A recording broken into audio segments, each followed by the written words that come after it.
Welcome back to Slumberly, children's bedtime stories and meditations. Tonight, I'll tell you a gentle, cozy story from a very special place called Animal Town. So get comfy, snuggle under your blanket, and let's begin. Summer had come and gone in Animal Town. The days of splashing in the sparkling blue river, running through meadows of tall grass, and picking berries in the sunshine were now slowly turning into something new. The cozy tree hollows stand as inviting havens, promising warmth and safety amidst the changing season. The air was cooler in the mornings. The leaves whispered softly in the breeze, and the apples along the riverbank had grown plump and sweet. It was the first sign of autumn, and that meant something exciting was about to begin. The bunny family had 6 children, 3 sisters and 3 brothers. The older ones had been to school before and were looking forward to helping their younger siblings find their way. But the littlest bunny, a small girl with floppy ears, was starting for the very first time. She held on to her leafy backpack and whispered, "What if I don't know what to do?" Her brother gave her paw a squeeze. "Then we'll help you," he said kindly. And that made her feel just a little braver. Not far away, the squirrel family was getting ready too. The youngest sister squirrel had been waiting all summer for her first day. She was excited to learn to read books and draw pictures, but her older brother wasn't as sure. He had spent so much time sailing toy boats on the river that he wished summer could last forever. Still, even he was a little curious about what new games and lessons would come with the school year, and more than anything, he was afraid the other animals might laugh at him. The youngest sister squirrel had been waiting all summer for her first day. The squirrels counted their pencils and smoothed out their little notebooks. The bunnies whispered to each other, planning who they would sit beside. And then there was Nico, the young giraffe. His family had just moved into Animal Town. Everything was new to him: the meadow, the river, the berry patch, and now the school.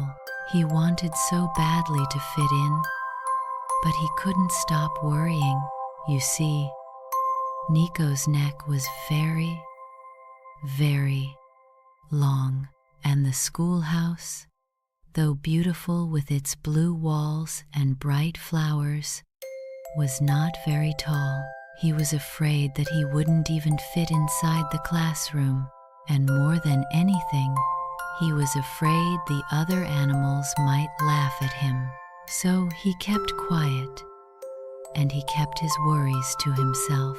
He worries about fitting in at the schoolhouse, his small stature making him feel like an outsider even before he arrives. He feels isolated, the weight of his fear pressing down on him as the night deepens. Nico the giraffe lay awake, staring at the stars, wondering if tomorrow would be as hard as he feared. Morning came with golden sunlight. Squirrels proceed with measured steps, their tiny paws clutching tightly to their precious supplies. The air was crisp, the sky a soft blue, and the sound of birds filled the streets. In Animal Town, no one drove cars. The streets were soft dirt paths lined with trees. So, all the children walked to school together, their backpacks bouncing on their backs, their voices chattering like happy music. Teachers greet each child with beaming smiles, promising a day filled with laughter and discovery. Their words, filled with youthful energy, beckon him to join their games. The bunnies skipped ahead, the squirrels carried their supplies carefully, and at the very back, Nico walked slowly, stretching his long legs. When the others saw him, they called out, "Come with us, Nico," and he felt a small spark of relief. Nico pauses at the doorway, a moment of hesitation before stepping into the unknown. He ducks low, his tall frame barely fitting through the entrance, his ears close to the frame. The teachers stood at the doors, smiling warmly at every child. "Welcome to the first day of school," they said. "We're so happy you're here." The children scampered inside, but Nico hesitated. His neck bent low, his ears brushed the doorway, and his heart thumped nervously. He had been right. The classrooms were small. He wanted to turn back, but then the teacher noticed him. She smiled gently and said, "Ah, our tall friend. I think we'll need to use a little creativity." The children gathered around. "What's wrong?" asked the littlest bunny. Nico lowered his head. "I don't think I fit." The bunny tilted her head thoughtfully. "Maybe you could sit by the window?" The squirrel sister squeaked. "Or we could open the roof just for you," her brother added. "Or you could sit in the hall and we'll keep the door open." "Ah," the teacher listened carefully. "All wonderful ideas," she said. "But maybe there's a way for Nico to be with us inside." And then the shy little bunny sister raised her paw. "What if?" she began softly. The teacher listens intently, her expression thoughtful, as the children offer their ideas.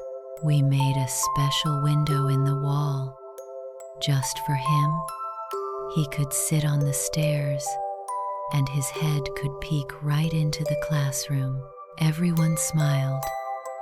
It was such a simple, clever idea. The teacher clapped her hands gently. "Perfect. Nico, what do you think?" Nico's heart felt lighter. For the first time, he realized he wasn't alone. His friends cared about him. Together, they had found a way. So that very day, the builders of Animal Town made a tall window in the classroom wall, and when Nico peeked through it, the room filled with laughter and cheers. Now he was part of the class, just like everyone else. That day, the children learned letters and numbers. They painted colorful pictures. They sang songs under the shade of the trees, and when playtime came, Nico joined the games happily, no longer worried about standing out. The teacher's sharp clap echoes through the room, a sound of pure, cheerful affirmation that being different doesn't mean you don't belong. And when friends work together, every problem can be solved. 3. The classroom bursts with infectious laughter and exuberant cheers, a symphony of acceptance. Nico's reflection in the glass shifts, and he steps into the classroom. Now one of them, the students turn to Nico, their faces beaming with delight. Nico takes a seat, now sharing in the camaraderie. The classroom is filled with laughter and cheers. As Nico smiles, that night, as the children drifted off to sleep in their homes, The bunnies dreamed of new friends, the squirrels dreamed of new lessons, and Nico dreamed of a tall window filled with light. He felt proud, safe, and calm, knowing that tomorrow and every day after, he would have a place in Animal Town School. Moonlight paints the squirrel family home in soft shadows, promising dreams of lessons yet to come. In their beds, the little squirrels twitch, their dreams filled with the thrill of new knowledge. A silent hum of anticipation fills the air, a prelude to days brimming with discovery. The cozy home is filled with a sense of excitement, a silent promise of the knowledge they will soon gain. In the quiet of night, Nico slumbers peacefully, his face serene under the soft glow of the moon. In his dream, a tall window floods the room with golden sunlight, promising warmth and safety. A swell of pride washes over Nico, assuring him of his place in Animal Town School. The light whispers assurances, reinforcing a sense of belonging that fills Nico's heart. Good night, little one.